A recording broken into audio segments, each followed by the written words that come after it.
Parece evidente que la acumulación de capital adopta hoy una forma muy particular, la de la recopilación de datos. Y esta se produce muchas veces mediante prácticas claramente calificables de extractivistas. Hoy, sectores del sistema económico mundial que históricamente no se han asociado directamente con el concepto de extractivismo, como el sector digital, ahora son identificados cada vez más como extractivos. De hecho, podemos afirmar que el extractivismo digital y de datos se cruza con los extractivismos de recursos naturales en su lógica y procesos subyacentes. Ciertamente son, creo, evidentes los múltiples puntos de convergencia y las analogías profundas entre los mecanismos de explotación de minerales estratégicos, como el litio, por ejemplo, y las dinámicas de extractivismo cognitivo, mediante las que nuestros pensamientos, nuestras emociones e identidades, en definitiva, son recolectados, mercantilizados a través de la gestión y análisis de los flujos de datos que generamos. Cuando hablamos de extracción de datos, nos referimos a la información que se toma sin un consentimiento significativo ni una compensación justa, como señaló Sadowski. Todos sabemos que cuando hacemos uso de una red social, de una app o de una plataforma de entretenimiento, nuestro uso genera datos que pueden ser recopilados para ser empleados de muy diferente manera o incluso vendidos luego a brokers de datos o a otras compañías. Sus efectos seguro que los habréis experimentado muchas veces. Por ejemplo, cuando uno se instala una aplicación en el móvil, es bastante probable empezar a recibir llamadas o mensajes spam de determinadas ofertas comerciales, etcétera, etcétera. En este nuevo orden, los seres humanos, como productores de datos, pasamos a ser considerados como recursos naturales, podríamos decir, como una fuente más para extraer valor,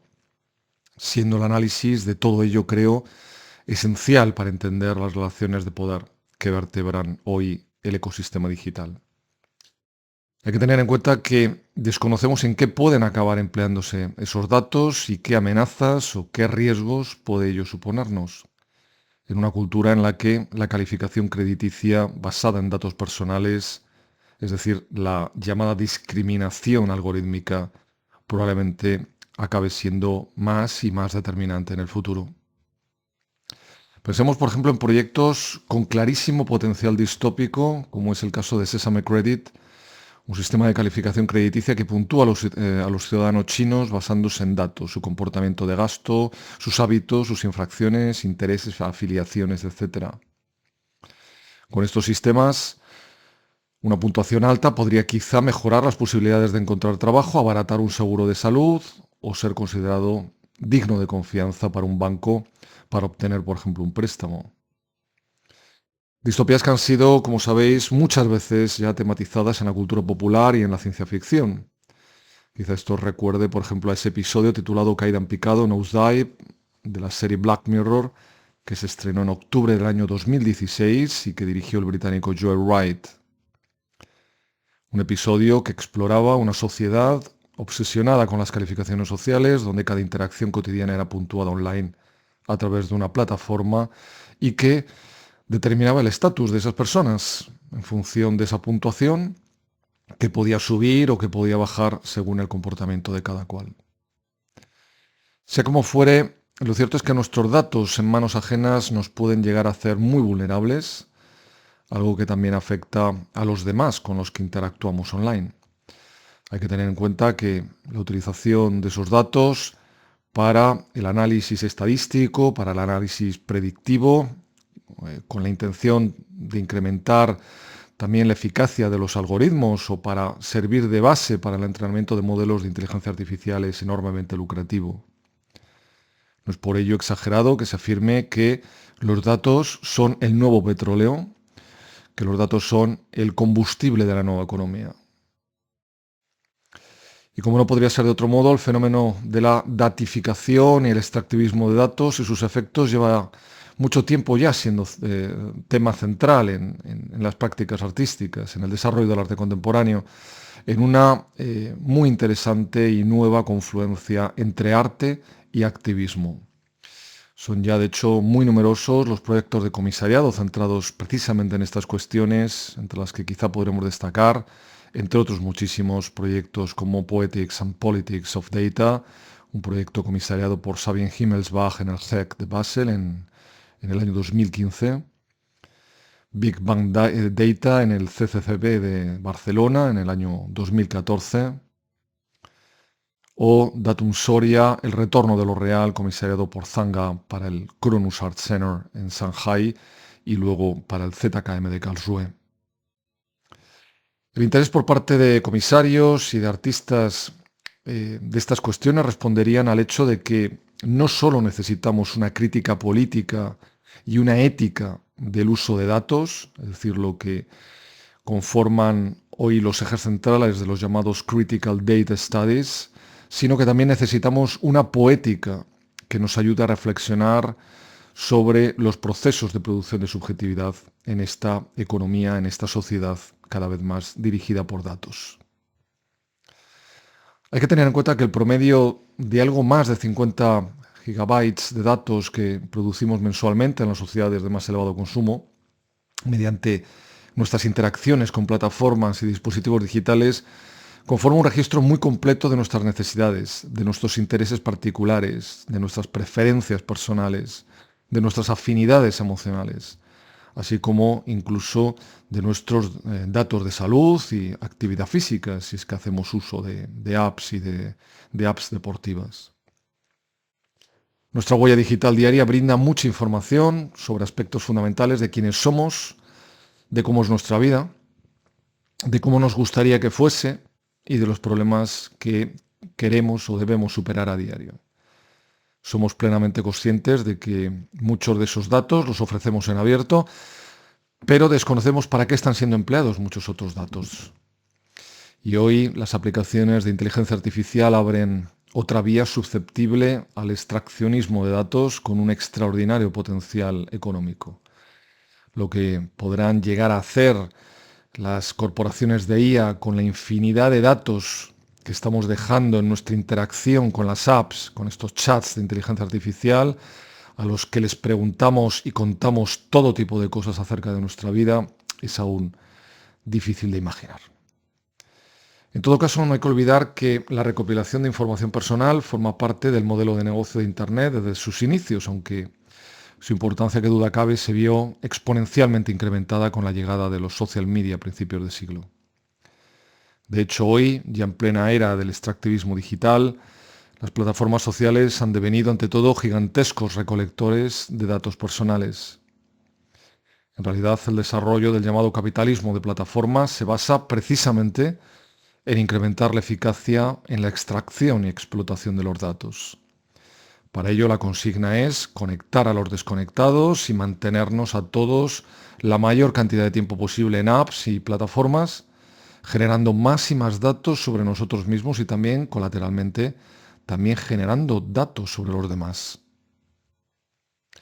Y es que en la era del Big Data, lo cuantitativo tiene una dimensión cualitativa enormemente importante. Pero es que aunque ya haya exigentes leyes de protección de datos, como en Europa el Reglamento General de Protección de Datos, por ejemplo, el problema es que sus incumplimientos por parte de las grandes tecnológicas son continuos. Es así que en los últimos años muchas de estas grandes compañías han sido sancionadas en Europa con multas millonarias por actuaciones ilícitas en la gestión de los datos de sus usuarios. Las acusaciones más frecuentes en el caso europeo son infringir el Reglamento General de Protección de Datos, por ejemplo, por no obtener adecuadamente el consentimiento de los usuarios para la personalización de anuncios, como supuestamente hizo Google en el año 2019, recopilar las direcciones de correo electrónico y los números de teléfono de los usuarios y utilizar luego esos datos para dirigirles publicidad, algo por lo que fue sancionada Twitter en el año 2022. El uso ilegal de datos de menores de edad, como al parecer hizo TikTok en el año 2020. El tratamiento de datos personales con fines de análisis del comportamiento, razón por la que se multó a LinkedIn Ireland con 310 millones de euros en el año 2024. Y a los que hoy habrían habría que ir sumando pues, muchos otros casos recientes que tienen que ver con la inteligencia artificial, como es la recopilación ilegal de datos de reconocimiento facial y por la que, por ejemplo, se sancionó con una elevadísima cantidad a la empresa Clearview en el año 2024. Asimismo, hay que tener en cuenta que muchos países no poseen leyes específicas de protección de datos o se trata de regulaciones muy débiles, poco rigurosas o escasamente efectivas, con sanciones mínimas o incluso inexistentes. Con lo que las prácticas ilícitas de gestión de los datos online continuarán, me temo, proliferando a pesar del endurecimiento de las regulaciones en algunas zonas del mundo, como es el caso y sobre todo de Europa.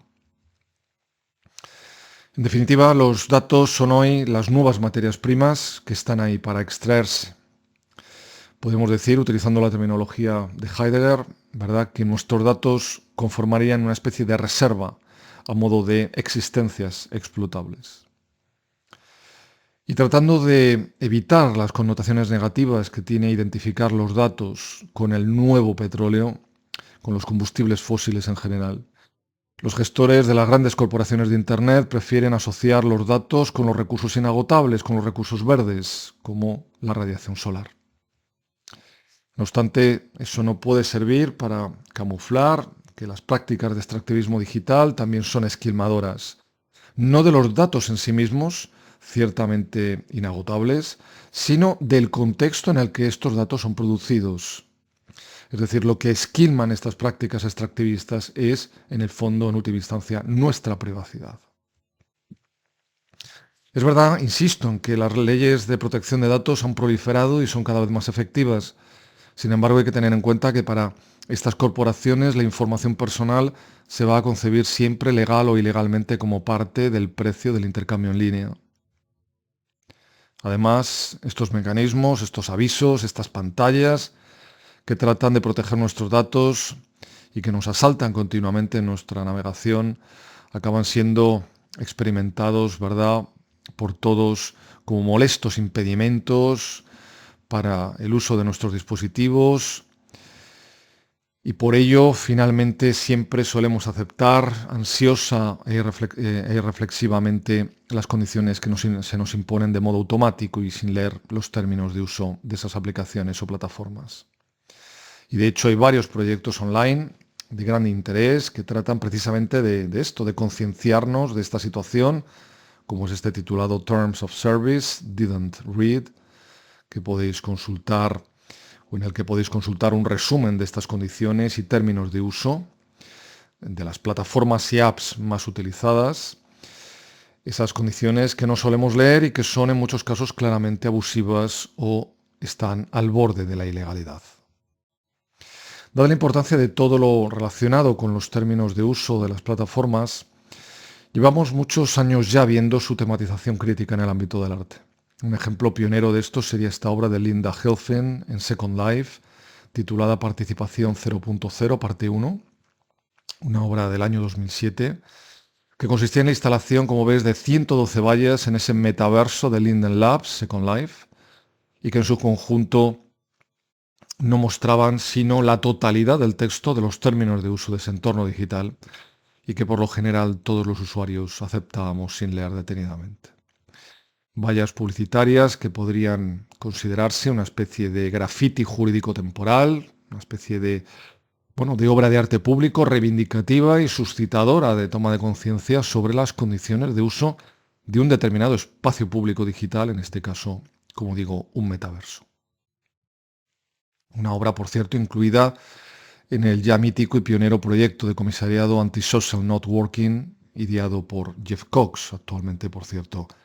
profesor de la London South Bank University. El caso es que una vez que aceptamos los términos de uso de una aplicación o plataforma, formamos parte de ese proceso en el que la vida social se transforma en un recurso abierto a la extracción que, de algún modo, solo está ahí para ser explotado. Es así que el fin último hoy de las grandes corporaciones tecnológicas sea hacer que todo devenga datos explotables económicamente. La maximización de beneficios de las compañías digitales pasa por penetrar en cada vez más capas de la vida humana, en capas cada vez más profundas de la vida humana, colonizando con más y más intensidad tiempo y espacio privados. Y de todo ello que podríamos hablar del sector de las industrias de los social media y de las plataformas digitales en general, como un sector empresarial que se dedica fundamentalmente a esto,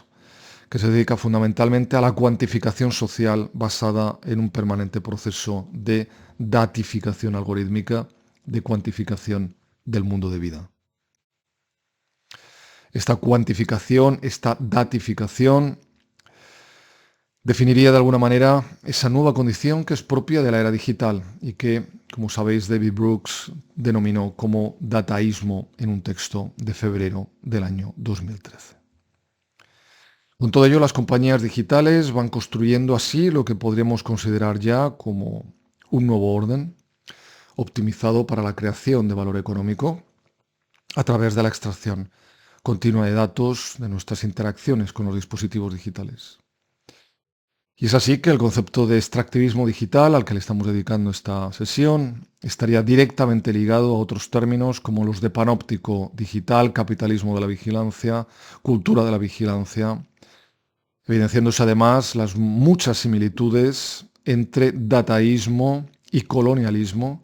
manifestadas, en opinión de Caudry Mejías, por una violenta imposición de maneras de ser, por una violenta imposición de maneras de pensar y de sentir. Recientemente estas cuestiones sobre el extractivismo de datos adquirieron gran protagonismo mediático cuando salió a la luz que la empresa Cambridge Analytica y su firma matriz SCL habían recolectado, sin autorización, datos de 50 millones de usuarios de Facebook para elaborar campañas de influencia sobre los votantes en diferentes procesos electorales, tales como la campaña de Donald Trump en Estados Unidos y el referéndum del Reino Unido en el año 2016. Se pudo, al parecer, comprobar que datos extraídos de los usuarios de Facebook se habrían empleado para el diseño de campañas microsegmentadas que apuntaban a audiencias muy concretas y según perfiles psicográficos, llegando sin ningún control público o comunitario a las pantallas de votantes supuestamente indecisos para tratar así de orientar, de influir en el sentido de voto o en el sentido del voto de millones de personas. Esa supuesta colaboración supuestamente consentida de Facebook en esta trama oscura para la manipulación electoral supuso un tremendo escándalo en aquel momento.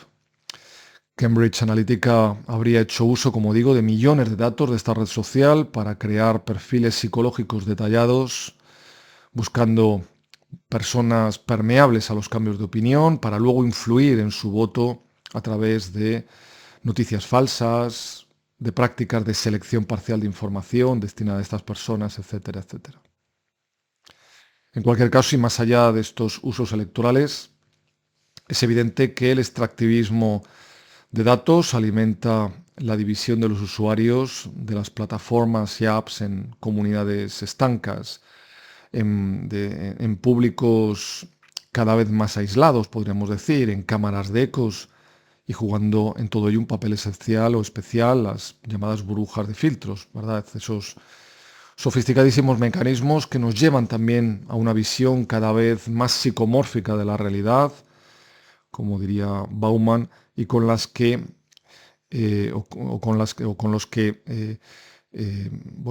nos llega lo que nos llega realmente por la red, se personaliza, se adapta a nuestros propios intereses de una manera enorme, con lo cual de alguna manera finalmente acabamos solo escuchando nuestra propia opinión, podríamos decir difractada en una masa de otros que piensan lo mismo y viendo y leyendo cosas que nos gustan o que le gusta a gente que nos gusta y que, por cierto, tampoco ha dejado de ser, evidentemente, tema central de muchos proyectos de comisariado, como por ejemplo este de Simon Castex y Ulrich Obrist en el Luma del Zurich en el año 2016, titulado precisamente así, Filter Bubble. Un concepto este de las filter bubbles que redundaría falsamente en esa vieja lógica o en esa vieja consigna de Píndaro y a la que aludió en alguna ocasión Eric Logan, ¿verdad? Genoio oio sessi, es decir, llega a ser tal como eres. Lo que es en realidad, bueno, la gran promesa hoy de las plataformas y redes sociales y que en verdad pues no haría sino reducir la diversidad de opiniones y en última instancia fomentar la polarización política y el radicalismo. En todo caso, y más allá de esos usos para la manipulación política, en el extractivismo de datos prima la función comercial, de modo que nuestros likes, nuestras interacciones online o nuestros datos biométricos, por ejemplo, pueden ser comercializados y empleados para canalizar respuestas comerciales y publicitarias altamente personalizadas. Asimismo, hoy los análisis de datos asistidos mediante IA irán permitiendo que el marketing online, que comenzó, como sabéis, en la web mediante rudimentarios banners, y así como mediante el empleo de cookies, ¿verdad?, sea cada vez más y más eficaz, basado en estos procesos de segmentación de los consumidores en bloques cada vez más pequeños y particulares. La IA permitirá establecer vínculos más completos entre los datos de unos individuos y otros, haciéndonos, en definitiva, más explotables económicamente y proporcionando pronósticos actitudinales cada vez más certeros, cada vez más probables. De todo ello que el concepto de extractivismo de datos esté también íntimamente relacionado con otros términos, como son los de economía del comportamiento, orientación conductual online profiling, ¿no?, el perfilado en línea. Todos ellos parte esencial de la emergente neuroeconomía basada en análisis de datos. De hecho, todas las plataformas y redes sociales lo que buscan hoy precisamente es esa eficacia predictiva, incidiendo en el mercado de los llamados futuros conductuales.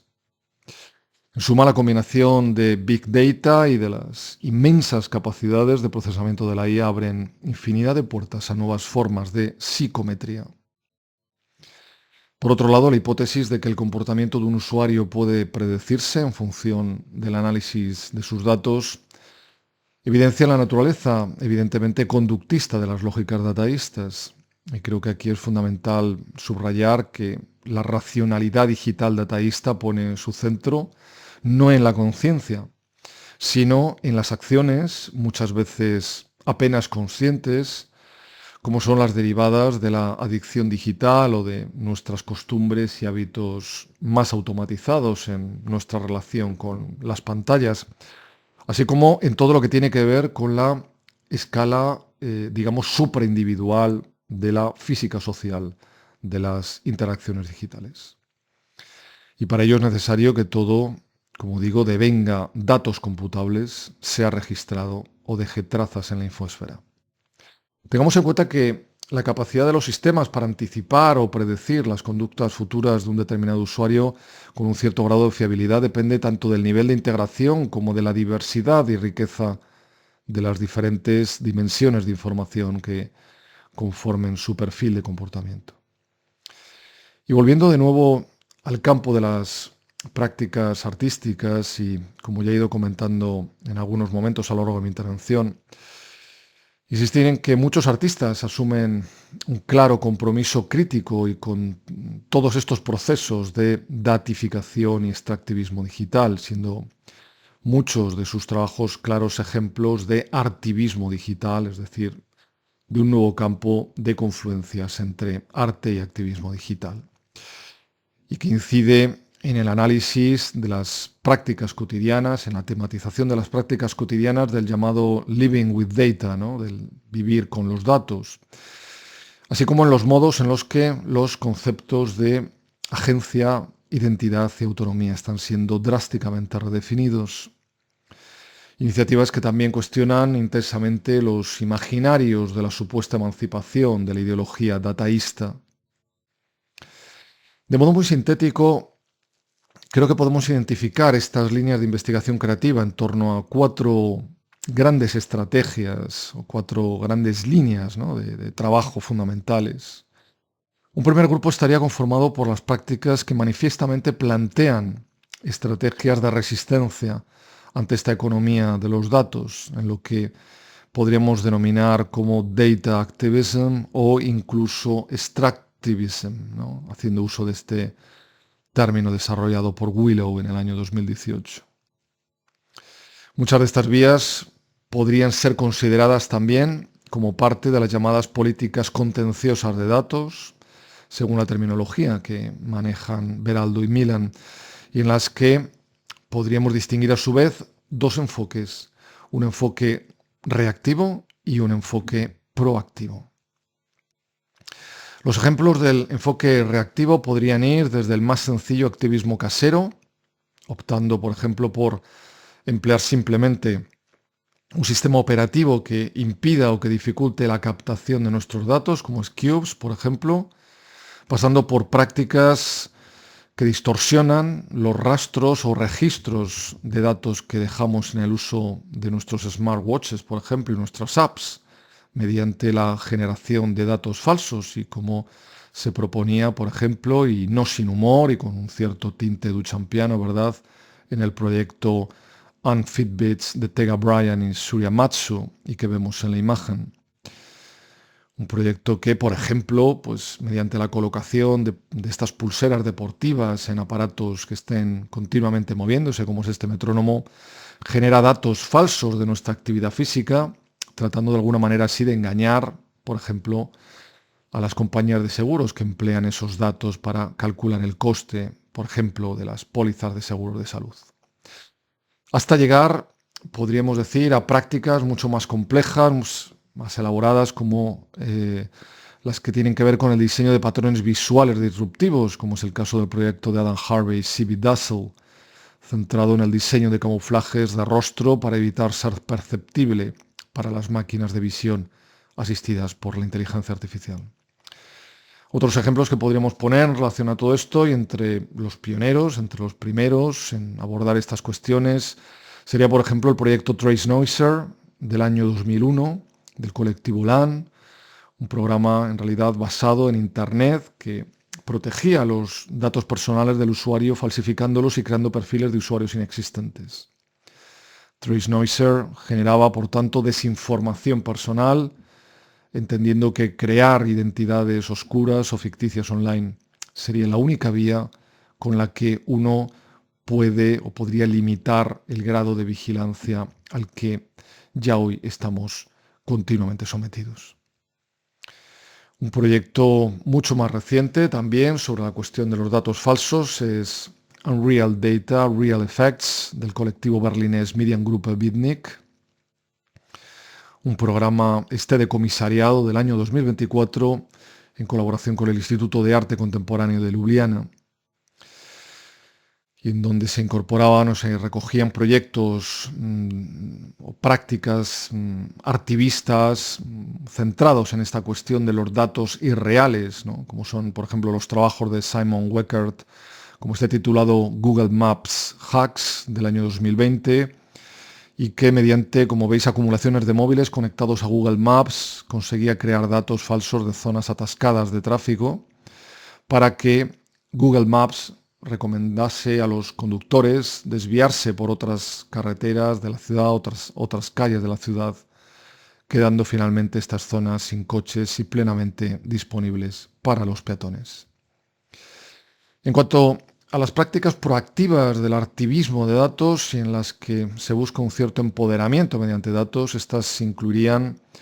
todas las propuestas que proponen un enfoque de los datos entendidos, digamos, como repertorios, entendidos como herramientas modulares para la lucha política. Podríamos también mencionar aquí muy numerosas estrategias, como es la creación de grupos o cooperativas de intercambio de datos, proyectos abiertos sobre la soberanía de datos personales, etcétera, etcétera. Un buen ejemplo de ello, creo, sería el enfoque educativo de este proyecto titulado The Glassroom, iniciado en el año 2016 y aún en curso, de Tactical Tech, y consistente en el desarrollo de intervenciones creativas y educativas que promueven el pensamiento crítico sobre la tecnología y su impacto sociopolítico. También como ejemplo de esta vía, podríamos quizá mencionar este proyecto de Paulo Cirio en el que el artista, tras hackear el registro gubernamental de las Islas Caimán, desarrolló un proyecto basado en la filtración, en la exposición, en el dar a ver datos y nombres de miles de empresas constituidas en ese paraíso fiscal. Un desvelamiento de los nombres de más de 200.000 empresas que forman parte de las maquinaciones financieras mundiales. Un segundo grupo de estas estrategias estaría conformado por los artistas que exploran críticamente nuestra tendencia a devenir datos. En definitiva, esa tendencia que tenemos, ¿verdad?, a compartirlo todo en Internet, esa tendencia a someternos al dogma de la transparencia en el que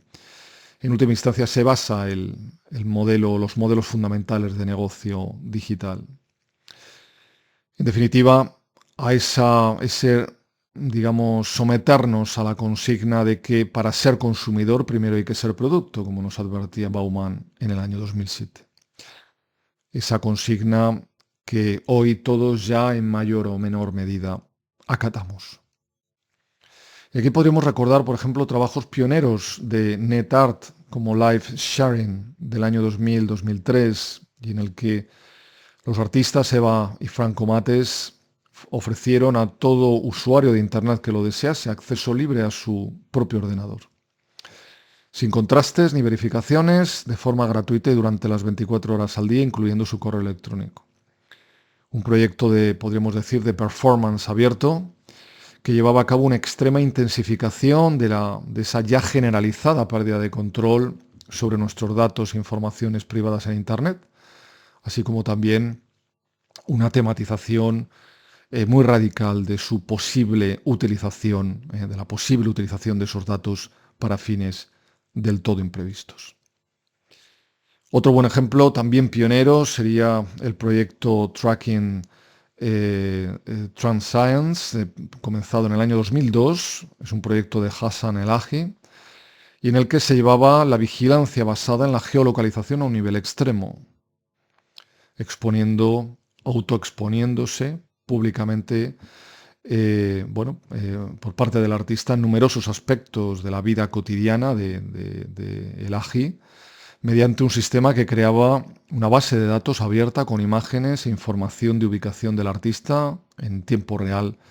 en lo que podríamos denominar quizá como una especie de colaboración irónica, una colaboración no consentida con el FBI. Una tercera línea de actuación dentro de estas prácticas artísticas o artivistas, si preferimos denominarlas así, sería la integrada por propuestas que simplemente exponen o que simplemente dan a ver los procesos de datificación y las prácticas económicas extractivistas asociadas. Un buen ejemplo de ello sería este proyecto, creo, de Joanna Moll, titulado The Dating Brokers, basado en la adquisición por parte de Tactical Tech y de la propia artista de 1 millón de perfiles de usuarios de webs, extraídos de webs de búsqueda de pareja online, por algo más de $130 a UseDate, una empresa supuestamente estadounidense que comercia con perfiles de este tipo de datos en todo el mundo. Un proyecto que ponía en evidencia una vastísima red de empresas que sacan provecho de esta información privada, poniendo sobre la mesa las alarmantes cuestiones éticas, las alarmantes cuestiones morales y jurídicas que implica la comercialización de información íntima personal, de información afectiva personal. Otro interesante proyecto de la misma artista que relacionaría el extractivismo de datos con el extractivismo energético sería este titulado Carbolytics, un proyecto consistente, como vemos, en una instalación web interactiva centrada en el coste energético y de emisiones de CO2 que generan las cookies. Las cookies son esos sistemas, como sabéis, que permiten el seguimiento de nuestra navegación en Internet. Son una especie como de pequeños archivos que un sitio web consigue guardar en nuestros navegadores para recordar información sobre nuestra visita y que en el fondo pueden formar parte de las prácticas de vigilancia digital online. y tratando con todo ello de concienciarnos, de llamar nuestra atención sobre el impacto medioambiental, de la vigilancia y del ecosistema de la tecnología publicitaria que, omnipresente, sin embargo, se nos pasa siempre desapercibido. Otro interesante ejemplo de esta línea de actuaciones sería el proyecto de Paulo Cirio, Obscurity, que, entre otros aspectos, problematizaba una interesante cuestión, la del derecho a ser olvidado, el derecho a que los datos personales sean eliminados de los motores de búsqueda. Estas tres grandes líneas de actuación, y pese a las grandes diferencias que existen entre ellas a nivel estratégico, se hallan, creo, atravesadas por varios ejes temáticos que son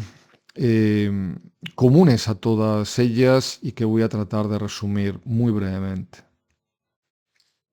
El primero tiene que ver con la crítica a los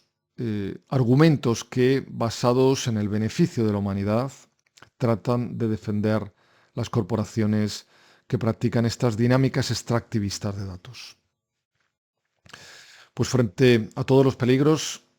que he ido comentando respecto a estas prácticas extractivistas de cuantificación de lo social, la ideología dataísta, esta ideología corporativa, insiste en las contrapartidas positivas que a la humanidad en su conjunto podría llegar a traerle todo esto. Este discurso se basa en afirmar que las corporaciones harán uso de todo el potencial del Big Data para el bien de la humanidad, que la datificación de nuestras vidas realmente será capaz de ofrecer la posibilidad de desarrollar algoritmos que podrían en el futuro cercano llegar a conocernos mejor que nosotros mismos. Esta es un poco la gran promesa dataísta. Pues a la vieja pregunta de quiénes somos en realidad, sobre el sentido de la existencia, etc., el dataísmo nos ofrece una respuesta basada en el cálculo total de nuestra vida online. De modo que, como decía Harari, ¿verdad? Mientras que el humanismo nos impelía a escuchar a nuestros sentimientos, es decir, a buscar el sentido de nuestras vidas en nuestro interior, ahora el dataísmo a lo que nos invita es a escuchar a los algoritmos. Tengamos en cuenta que el dataísmo promete también un más objetivo conocimiento de la realidad humana. El dataísmo parte de la idea de que el mundo se ha hecho ya tan complejo que la racionalidad limitada de los individuos resulta ya muy poco eficaz ante la avalancha de información, cuya vastedad solo podría ser ya procesada por la inmensa capacidad de cálculo de las máquinas informáticas.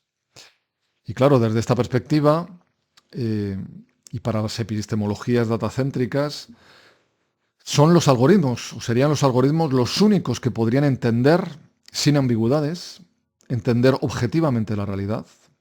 y entender también objetivamente a nosotros mismos. De modo que imágenes de este tipo, mapas de flujos de datos, serían en definitiva las auténticas representaciones, los auténticos retratos de nuestras vidas y de nosotros mismos. Las hipótesis dataístas se fundamentarían pues en que solo a través del poder de cálculo del Big Data y del aprendizaje automático basado en inteligencia artificial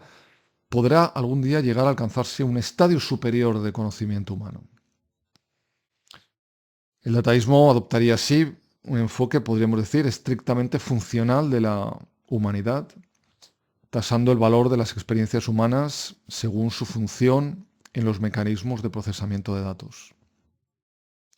Por el contrario, el componente humanista del arte nos invita a algo opuesto a todo esto. De hecho, el arte en sí mismo entiendo, se debe definir esencialmente por una clara oposición a todas estas cuestiones. A que el arte en definitiva es siempre una apuesta a que no abandonemos los sentimientos y las intuiciones subjetivas como guía de nuestras actuaciones en el mundo. Que no abandonemos los sentimientos y las intuiciones subjetivas como guía para el autoconocimiento. exhortándonos a revelarnos siempre frente a las directrices que se generan desde el análisis algorítmico de nuestros datos vitales. Un buen ejemplo de ello sería, creo, esta obra Quantified Self-Portrait de Michael Mandiber. Se trata de un vídeo de 3 canales, como veis, que explora y, como indica el autor, las posibilidades y limitaciones de la aspiración al autoconocimiento a través de los datos. Este proyecto, por tanto, tematiza esas o las lógicas de esa corriente cada vez más extendida en la actualidad, que es la del llamado yo cuantificado, ¿no? La del quantified self. Y lógicas que están basadas en la idea de que el autoconocimiento debe estar fundamentado en el autoseguimiento digital, mediante la monitorización continua de nuestras constantes vitales a través de dispositivos como los smartwatches y las apps, en una consideración del cuerpo, digamos, como máquina que puede ser optimizada en función de datos registrados. Sin embargo, como señala Mandiber, en lugar de perseguir el bienestar y la perfección, esta obra lo que hace es, en última instancia, revelar la posición del artista o nuestra posición, en definitiva, como microcosmos de una sociedad patológicamente sobrecargada de trabajo y cada vez más terriblemente cuantificada. Hay también que tener en cuenta que desde las epistemologías datacéntricas ya no sería necesaria una teoría o una hipótesis previa, una hipótesis que tuviese que ser luego contrastada, ¿no? Mediante datos o confirmada mediante datos, sino que ahora serían los datos mismos los que hablarían por sí solos, dado que sería posible ahora analizar todos los datos existentes y no solo una muestra o un grupo reducido como sí se solía hacer, ¿verdad?, en el pasado. Es decir, que si disponemos hoy de grandes cantidades de datos y de métodos estadísticos eficaces y de una gran capacidad de cálculo, supercomputación, no necesitaríamos ya teorías, ¿no? Este es un poco el dataísmo, es también el final de la teoría, ¿no? Ya no necesitaríamos teorías, ya no necesitaríamos modelos e hipótesis que deban demostrarse o que deban refutarse en realidad con argumentos, ¿no? Perdón, con experimentos. Todo ello implicaría también pasar del concepto de experiencia como proceso de conocimiento mediante la vivencia individual al conocimiento por cómputo. No obstante, es indudable, y como evidencian las prácticas de visualización de datos a gran escala, pensemos por ejemplo en los magníficos proyectos como los que desarrolló Aaron Koblin, que ciertamente muchas cosas se pueden entender mejor a través de estas configuraciones visuales. Y de hecho la historia de la visualización de datos está llena de ejemplos de cómo la gestión visual de ciertos datos pueden dar a luz a grandes hallazgos. Pero frente a esta Big Optics, frente a esa visión macroscópica que analiza grandes datos y con la que, por cierto, guardaría una estrecha relación este concepto, el de Cultural Analytics, que puso en boga Ledmanovich, la mayor parte de las prácticas artísticas que integran todas estas líneas artivistas ubicarían en realidad más bien el sentido de la obra o de la propuesta en una dimensión macro, no en una división, en una dimensión micro, perdón, no en una dimensión macro, apuntando a los efectos de los procesos de datificación en individuos singulares, en individuos particulares. En definitiva, sería una característica esencial de estas líneas de trabajo creativo, a caballo entre el arte y el activismo, como digo, el cuestionamiento de la gran promesa dataísta, esa gran promesa que consiste, y como comenté antes, en que la máquina algorítmica, una vez registrada en datos toda nuestra vida, será capaz finalmente de darnos las certezas que nos faltan, ¿verdad?, como señaló Candela Méndez. Al fin y al cabo, insisto en este punto, el dataísmo no sería sino la ideología de conocer el mundo a través de la objetividad de los datos. Y de hecho podríamos incluso afirmar que esta lógica algorítmica trabaja incluso sobre una forma muy particular de inconsciente. Un inconsciente que sueña con agotar lo real a través de los números, es decir, agotar lo real mediante las cifras extraídas de los datos. Sin embargo, insisto en que si hay algo a lo que creo que el arte se opone por naturaleza, es precisamente a que sea posible pensar en un agotamiento de lo real mediante los números. Es cierto, insisto, en que el análisis o los análisis de Big Data y las estrategias de visualización de datos pueden sernos de gran ayuda, por ejemplo, para predecir y detectar en sus primeras fases posibles brotes de pandemia, para detectar tendencias económicas o macroeconómicas, incluso para detectar posibles o emergentes crisis políticas. Pero eso no significa que la cuantificación del sujeto nos acerque a un más profundo conocimiento del ser humano. Y de hecho, si hay un rasgo característico a las prácticas artísticas a las que les estamos dedicando esta sesión, sería precisamente su crítica a lo que podríamos denominar una ontología o un análisis del ser basado en datos. Porque en todas las propuestas curatoriales que he ido comentando, creo que subyace siempre la misma crítica, es esa crítica a la instauración de un modelo particular de racionalidad basado en una monitorización constante de todos los aspectos de nuestra existencia. Son obras, son propuestas que, como hemos ido viendo, cuestionan que la búsqueda del sentido del mundo y de nosotros mismos pueda asumir un rostro matemático. Al fin y al cabo, el arte,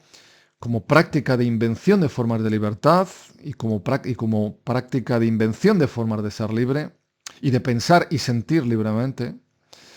y como práctica de creación, de puesta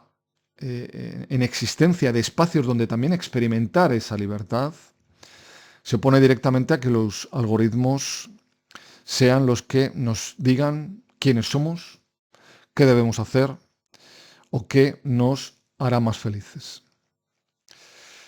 Otro conjunto de cuestiones que subyacen en las prácticas artísticas comprometidas con este análisis crítico del modelo extractivista y de la cultura de la vigilancia digital tiene que ver con las formas en las que lo político se ve reformulado en la era del Big Data.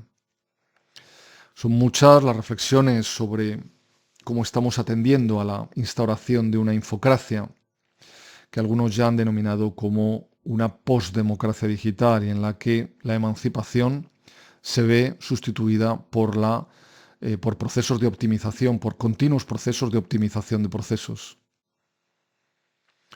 Pues muchos de los proyectos artísticos antes mencionados inciden en esta cuestión, precisamente en esta cuestión, en cómo desde la perspectiva dataísta parecería imaginable llegar a prescindir de la política, ¿no? Antes comentaba que desde el dataísmo sería posible pensar en el fin de la teoría, pero es que también el dataísmo implica o cuestiona o se cuestiona sobre un posible fin de la política. Es en definitiva la amenaza de que el análisis de grandes datos puede ir sustituyendo poco a poco a la esfera pública discursiva, ¿no? Esa esfera pública de Hannah Arendt, de Habermas, etc. En un mundo cada vez más dependiente, como digo, de la racionalidad algorítmica, la clarividencia en las relaciones sociales y políticas podría llegar a ser no discursiva, sino derivada de las gigantescas capacidades de cómputo y de cálculo. Es por ello un eje central de las propuestas artivistas centradas en el Big Data, y ya con este comentario sí que quería finalizar mi intervención, la cuestión de cómo la teoría de la acción discursiva habermasiana se ve amenazada hoy por una teoría fundamentalmente behaviorista de la información. Una teoría completamente ajena al diálogo y a la puesta en común, y en la que los algoritmos podrían acabar peligrosamente sustituyendo a los argumentos. Esperemos que los artistas, esperemos que los activistas digitales nos sigan ayudando a pensar formas de resistencia frente a todo esto. Muchísimas gracias por vuestra atención.